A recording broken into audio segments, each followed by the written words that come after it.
কি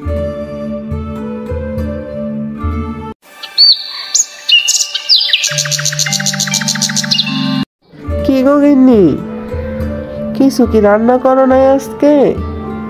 বেলা তো মেলা হইল, কিছু তো খাইতে হইব নাকি? আর কতক্ষণ না খেয়ে ভাবে বসে থাকবো বলো তো দেখি? তুমি একটু বড্ড বেশি রাগ করে ফেলেছ। তা আমি গরিব বলে আমার রাগ করছো শুনি? যদি বড়লোকের সাথে তোমার বিয়ে হতো তাহলে তো ঠিকই সকাল 4টে বাজে উঠে রান্না বান্না করে তাকে আদর যত্ন করে খাইয়ে দিতে। ও গিন্নি, তোমার কি হয়েছে শুনি? এই গাছের নিচে বসে অমন বক বক করছো কেন?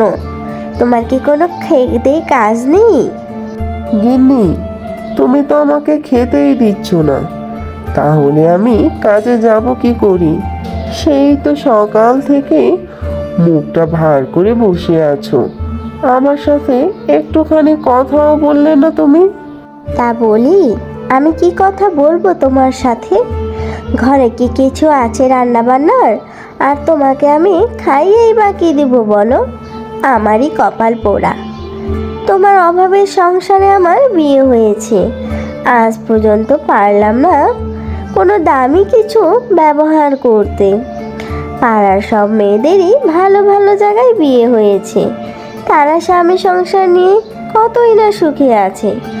আর দেখো দেখি, আমার গায়ে ছেঁড়া কাপড় আর পায়ে জুতোও নেই।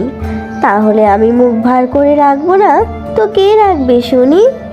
ও তুমি চিন্তা করো না তো গিন্নি, আজ আমরা গরিব আছি, কাল তো এমনও হতে পারে আমরা বড়লোক হয়ে যাব। তখন তো আর তোমার চুরি শাড়ির অভাব হবে না।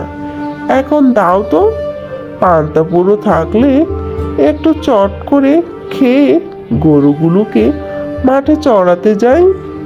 তা বলি হারি, আজ যে দুদিন ধরে চাল ফুরিয়ে গেছে, ঘরে তো একটুখানি ভাতের মারও নেই।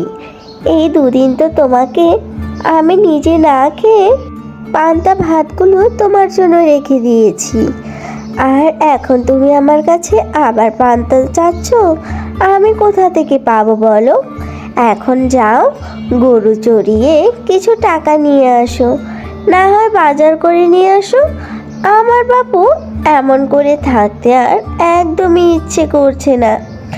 পানি আনতে গেলে পুকুর পাড়ে সবাই আমাকে নিয়ে হাসাহাসি করে। আমার এগুলো একদমই ভালো লাগে না। বিধাতা যে কেন আমাদেরকে এত গরিব বানিয়েছে কে জানে। আমি সৃষ্টিকর্তার কাছে সব সময় প্রার্থনা করি যেন আমাদের সংসারটা অভাব অনটন দূর করে, যেন দুবেলা দুমুঠো পেট ভরে খেতে পারি। আমার আর ভাল লাগে না। তুমি দেখো তেমন কোনো কাজ পাও কি না, এভাবে তো আর সংসার চলবে না। বিয়ে হয়েছে কত বছর হয়ে গেল, এখন পর্যন্ত ভালো করে মাছ মাংস কিছুই খেতে পারলাম না। ও গিন্নি, আমি তো তোমার কাছে এত কিছু শুনতে চাইনি গো। আমি তো তোমার কাছে শুধু একটু ভাত চেয়েছিলাম, আর তুমি শুরু করে দিলে সেই পুরনো কথা। আমার এসব ভাল লাগে না একটুখানি। শোনো না, আমার টাকা পয়সা হলে আমি তো তোমাকে রাজার মতো করেই রাখবো, সেটা কি আর আমাকে তোমার বলতে হবে? দেখো না, একদিন আমার কাছে অনেক টাকা হবে, আর আমি তোমাকে একদম রানীর মতো করে তুলবো। তবে এখন না, এখন আমার অনেক কাজ আছে গো গিন্নি। এখন তো আমার নুন আনতে পান্তা ফুরোয়। আমি এখন যাই, মাঠে গিয়ে গরুগুলোকে ভালো করে চড়িয়ে আসি, না হলে তো আজকেও আমাদের পেটে কিছুই জুটবে না।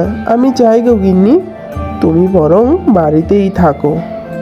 যাই গো গিন্নি, বেলা তো অনেক হয়ে গেল, গোদুলিকে খাবার খাইয়ে আসি। হে বিধাতা, তুমি আমার স্বামীকে দেখো।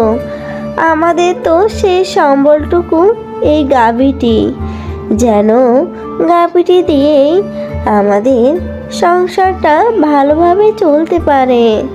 চল চল, পা হেঁটে চল, বেলা তো আজ অনেক হয়ে গেল। তোর তো মনে হয় বড্ড খিদে পেয়েছে, তাই না রে গোধূলি?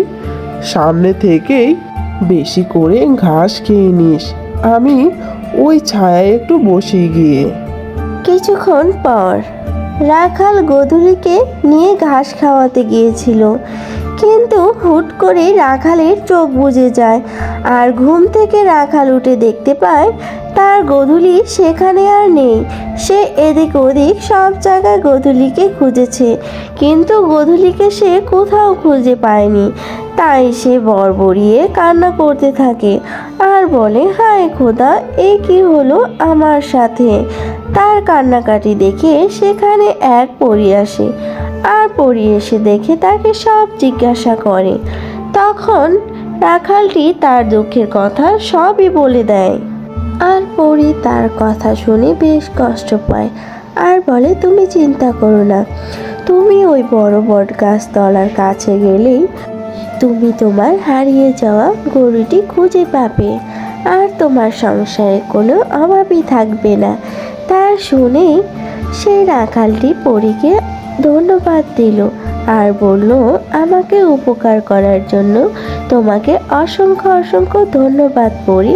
তারপর রাখালটি তার গরুটি পরী যেখানে বলেছিল ঠিক সেখানেই পেয়ে যায়। আর সৃষ্টিকর্তার কাছে রাখালটি অসংখ্য অসংখ্য ধন্যবাদ জানায়।